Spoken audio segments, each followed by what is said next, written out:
많은 사람은 스타벅스의 직원 처우나 공정무역과 같은 활동 때문에 가기도 한다.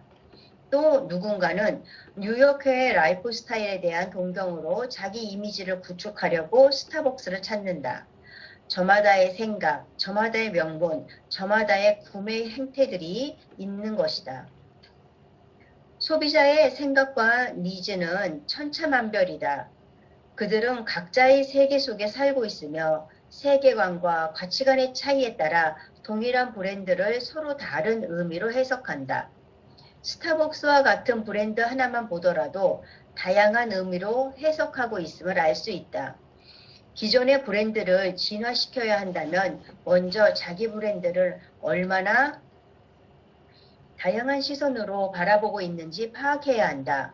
소비자는 기업이 생각하는 것과 매우 다르게 브랜드를 바라보기도 한다. 그런 경우는 비일비재하다. 창업가는 새로운 브랜드를 론칭할 때 자신과는 전혀 다른 방향으로 생각하는 소비자들이 태반이라는 것을 명심해야 된다.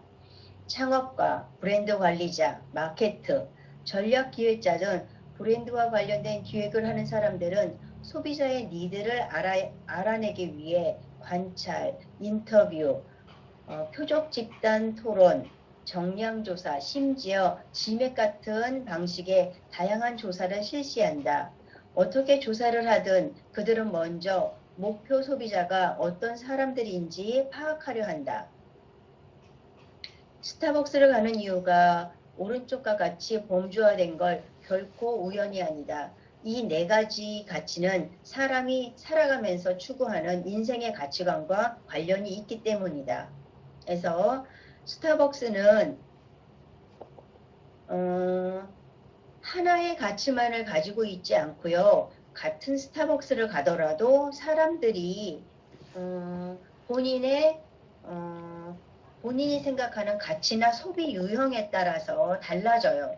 그런데 이거는 시간에 따라서 달라지기도 해요. 맨 처음에는 스타벅스가 맨 처음에 들어왔던 시기라든지 희소성이 있었을 때는 굉장히 심미적인 가치, 그러니까 그곳이 약간 가면은 새롭고 행복하고 멋진 곳이고 이렇게 약간 미학적인 가치를 중심으로 맨 처음에는 갔다가 경험이 쌓이면서 이 같은 공간이지만 걔가 변하기도 해요.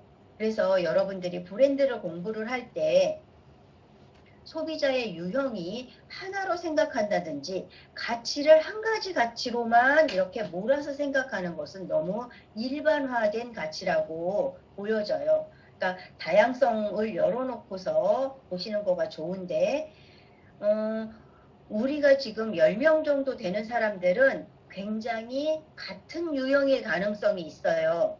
왜냐면은 나이대도 좀 비슷하고 전공도 비슷하고 그래서 취향이나 문화적인 성향까지도 비슷할 수 있음에도 불구하고 굉장히 다른 키워드들이 나오죠. 이렇게 다양할 수 있다는 걸 한번 생각을 해보고 이 표를 한번 볼게요. 자, 스타벅스에는 첫 번째는 기분 전환의 차원이 있어요. 그런데 이 사람들은 그곳에 가서 느끼는 어떤 행복감, 편안함을 사는 거겠죠. 그리고 두 번째는 꿈이나 이상의 차원이에요. 이곳에 가면은 적어도 약간 좀 세련되고 성공함? 이런 거를 느끼는 사람이라면은 이상적 가치를 사는 사람이겠죠.